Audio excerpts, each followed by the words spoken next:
My self Himanshu Gupta, chemistry faculty. और आपका YouTube channel chemistry as में बहुत बहुत स्वागत है।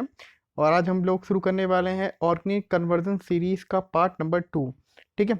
आज के सेशन में हम लोग डिस्कस करेंगे 5 और इम्पोर्टेंट रिएजेंट जो कि हमारे किसी भी केमिकल कन्वर्जन में हमारा यूज़ कर सकते हैं। ठीक है।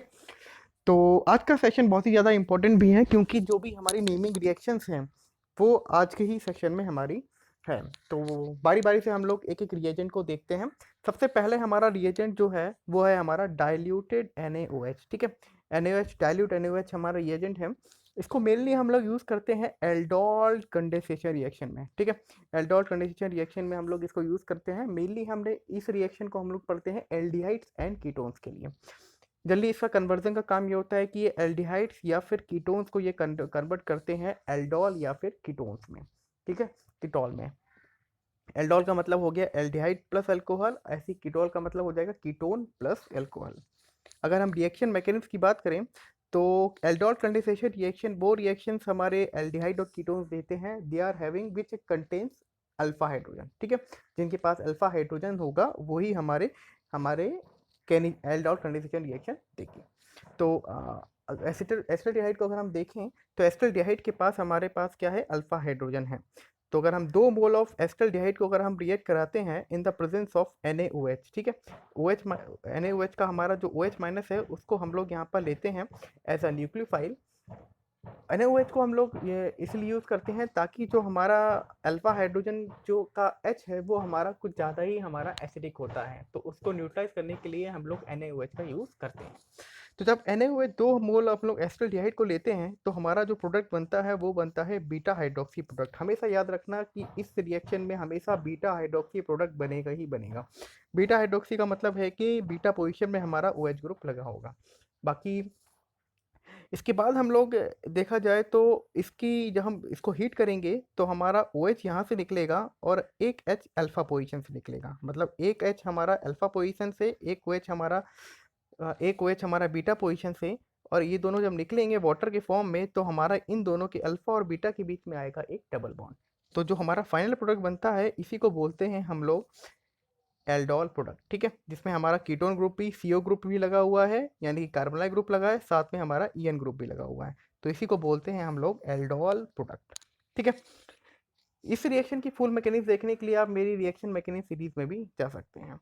इसके बाद हम लोग देखते हैं दूसरा हमारा रिएजेंट है कॉन्सनट्रेटेड NaOH। ठीक है। कॉन्सनट्रेटेड NaOH ऐसा हमारा रिएजेंट जिसमें NaOH की जो कंसंट्रेशन है वो हमारी ज़्यादा है। इसका मेन पर्पस होता है केनी-जाइरोस रिएक्शन। और केनी-जाइरोस रिएक्शंस हमारी ऐसे एल्डिहाइड्स जिनके पास अल्फा हाइड्रोजन नहीं होगा, ठीक है, नहीं होगा, वो ही हमारे ये केनी-जाइरो रिएक्शंस देते हैं। तो जल्दी इस केनी-जाइरो रिएक्शन में होता क्या है कि एक ही प्रोडक्ट हमारा ऑक्सीडेशन होता है और उसी का हमारा रिडक्शन भी होता है। एक तरफ से ये डिसप्रोपोर्शनल रिएक्शन हमारी होती है। तो अगर हम लोग कन्वर्जन की बात करें तो ये एल्डिहाइड को अल्कोहल्स या फिर एसिड्स में हमारा बदलता है। तो जैसे हमारे पास है बेंजल्डिहाइड के हमारे 2 मोल्स हैं। बेंजल्डिहाइड के पास हमारे पास अल्फा हाइड्रोजन नहीं है। तो जब इसको NaOH के साथ रिएक्ट कराएंगे तो एक तरफ इसका ऑक्सीडेशन होगा हमारे बेंजोइक एसिड में, COONA। ठीक है, बेंजोइक एसिड में या उसका सॉल्ट। ठीक है, बेंजोइक एसिड या उसका सॉल्ट। और दूसरा इसका रिडक्शन होगा बेंजाइल अल्कोहल में। ठीक है। इसका रिडक्शन क्या होगा, बेंजाइल अल्कोहल में। ठीक है। तो ये हमारी थी दूसरी केनी-जाइरो रिएक्शन। इसके बाद आते हैं हमारा एक्वस NaOH। ठीक है। अगर एक्वस NaOH यानी कि हमारा वाटर के साथ NaOH को ले लें तो इसका मेन पर्पस होता है ये स्ट्रॉन्ग न्यूक्लियोफाइल की तरह हमारा रिएक्ट करता है। क्या करता है, स्ट्रॉन्ग न्यूक्लियोफाइल की तरह या स्ट्रॉन्ग बेस की तरह हमारा रिएक्ट करता है। पहले ये कन्वर्ट करता है एसिड को सॉल्ट में। ठीक है। और दूसरा ये इसकी प्रॉपर्टी होती है, ये करता है एल्काइल हैलाइड्स को अल्कोहल में कन्वर्ट। ठीक है। तो अगर हम लोग रिएक्शन की बात करें तो एसिड हमारे पास है, इसको हम लोग एक्वस NaOH के साथ रिएक्ट कराएंगे तो हमारा क्या होगा, न्यूक्लियोफाइल यहाँ से प्रोड्यूस होगा OH माइनस, और वो हमारा रिप्लेस करेगा H को। ठीक है। H और HO हमारा रिप्लेस करेगा और जो Na प्लस है वो हमारा यहाँ जाके रिप्लेस होके O के पास लग जाएगा और ये एक तरफ से हमारा सॉल्ट बनेगा, एसिड का एक सॉल्ट बनेगा।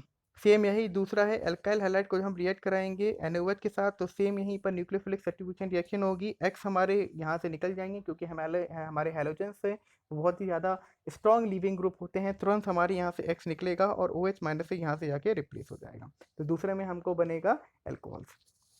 इसके बाद आते हैं हमारे चौथा रिएजेंट डाइल्यूटेड H2SO4। ठीक है। डाइल्यूटेड H2SO4 का मेन काम होता है स्टरीफिकेशन या फिर हाइड्रोलिसिस के पर्पस के लिए। ठीक है, स्टरीफिकेशन या फिर हाइड्रोलिसिस के पर्पस के लिए। कन्वर्जन इसका हमारा होता है, एसिड को ये कन्वर्ट करता है ईस्टर्स में, और दूसरा हमारा होता है अल्काइंस को कन्वर्ट करता है या फिर ये कार्बोनाइल ग्रुप में। ठीक है, इसके ये दो कन्वर्जन होते हैं, ये एसिड को कन्वर्ट करेगा ईस्टर में और दूसरा ये अल्काइंस को कन्वर्ट करेगा कार्बोनाइल कंपाउंड में। अगर हम लोग इसके एग्जांपल की बात करें तो अगर हम एसिड हमारे पास है कोई benzoic acid in the presence of H2SO4, तो ये हमारा क्या बन रहा है, एक तरफ से ईस्टर बन रहा है, ईस्टरिफिकेशन हो रहा है इसका। ठीक है, दूसरा अगर हमारे पास कोई भी एल्काइंस है और इसको हम लोग H2SO4 के साथ रिएक्ट करा रहे हैं तो हमारा जो CO ग्रुप है, हमारा जो ट्रिपल बॉन्ड है, वो कन्वर्ट हो रहा है कार्बोनाइल ग्रुप में। ठीक है, तो अगर H2SO4 है तो उसका एक तो हम लोग स्टरीफिकेशन के लिए यूज़ करते हैं, दूसरा हमारा वहाँ पर कार्बोनाइल ग्रुप बनता है। और हमारे पास पांचवा रिएजेंट है कॉन्सनट्रेटेड H2SO4। अभी तक हमने बात की डाइल्यूटेड H2SO4 की, अब बात करेंगे कॉन्सनट्रेटेड H2SO4 की। तो इसका मेन पर्पस सिंपल है, हमारा डिहाइड्रेटिंग एजेंट की तरह हम लोग इसको यूज़ करते हैं। इसका मेन कन्वर्जन काम होता है, एल्कोहल्स को एल्कीन से बदलता है और या फिर एल्कोहल्स को हमारा ईथर से बदलता है। ठीक है, तो अगर हम लोग बात करें एल्कोहल हमारे पास है, उसको हम लोग concentrated H2SO4 at a temperature of 443 kelvin में लगाएंगे तो हमारा क्या बनता है, एल्कीन बनता है, CH2 डबल बॉन्ड CH2।